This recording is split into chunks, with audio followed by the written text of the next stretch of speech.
بیان کیا جاتا ہے کہ روم کے ایک جنگجو بہادر نے حضرت عمر رضی اللہ عنہ کے زمانے میں مسلمانوں کی ایک جماعت کو قید کر لیا اور شاہ روم سے کہا کہ مسلمانوں میں ایک شخص نہایت قوی اور محیب قسم کا انسان ہے جس کو دیکھ کر بھی خوف معلوم ہوتا ہے۔ یہ سن کر بادشاہ روم نے اس شخص کو دیکھنے کے لیے طلب کیا۔ اس زمانے کے دستور کے مطابق شاہ روم کے سامنے زنجیر لگی ہوئی ہوتی تھی، جس کی وجہ سے باہر آنے والے کو بادشاہ کے سامنے جھک کر آنا پڑتا تھا۔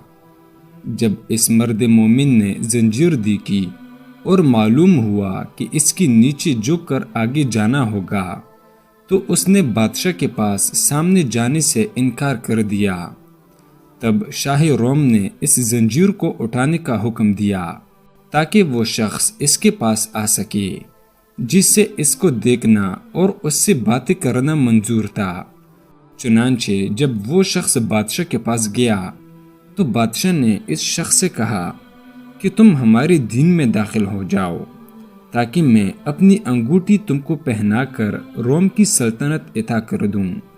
یہ سن کر اس مرد مومن نے کہا کہ دنیا کا آخر کتنا حصہ تیرے قبضے میں ہے؟ بادشاہ کہنے لگا، دنیا کا تقریباً تہائی یا چوتھائی حصہ میرے قبضے میں ہے۔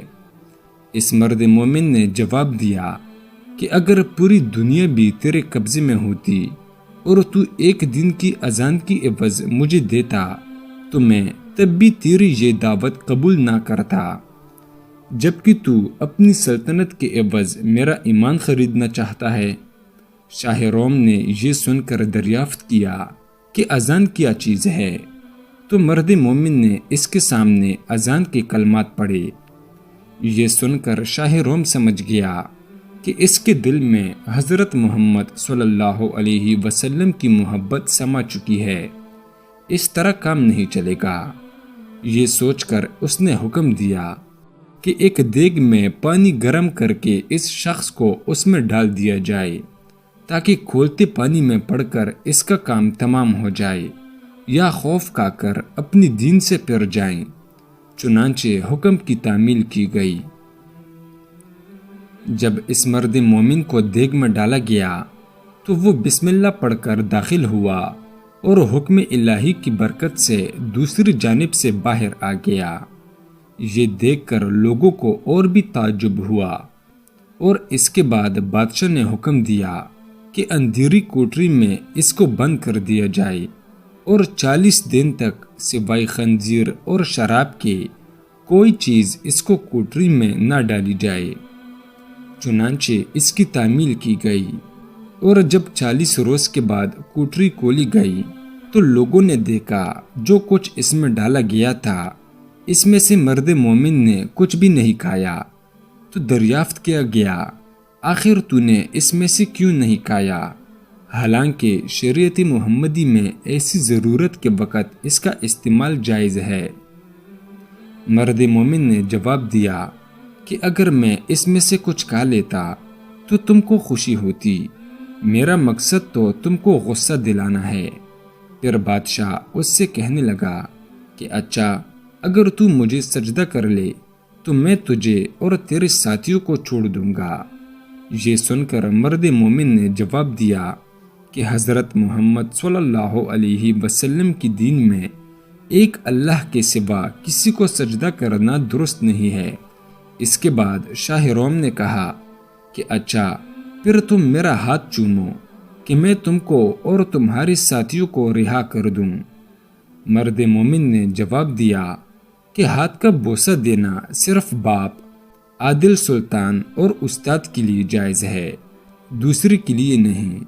پھر شاہ روم نے کہا کہ اچھا، میری پیشانی کو بوسہ دو۔ تو اس پر مرد مومن نے جواب دیا کہ ہاں، یہ ایک شرط کے سامنے ممکن ہے۔ بادشاہ نے کہا جس طرح تم کو منظور ہو۔ پس مرد مومن نے اپنی آستین اس کی پیشانی پر رکھی اور اس کو چوم لیا، اس نیت سے کہ میں اپنی آستین کو بوسہ دے رہا ہوں۔ اس کے بعد بادشاہ نے اس مرد مومن کو اس کے ساتھیوں کے ساتھ بہت سارا مال دے کر رہا کر دیا، اور حضرت عمر رضی اللہ عنہ کو خط لکھا کہ اگر یہ شخص ہمارے شہر میں ہمارے دین پر ہوتا تو ہم اس کی پرستش کیا کرتے۔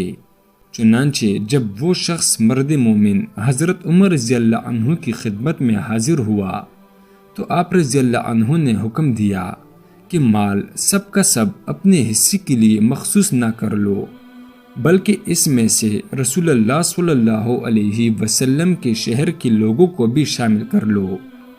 یہ سن کر مرد مومن نے اس کی تعمیل کی، اور جو عطیہ یا نذرانہ اس کو ملا تھا اس میں سب لوگوں کو شریک کر لیا۔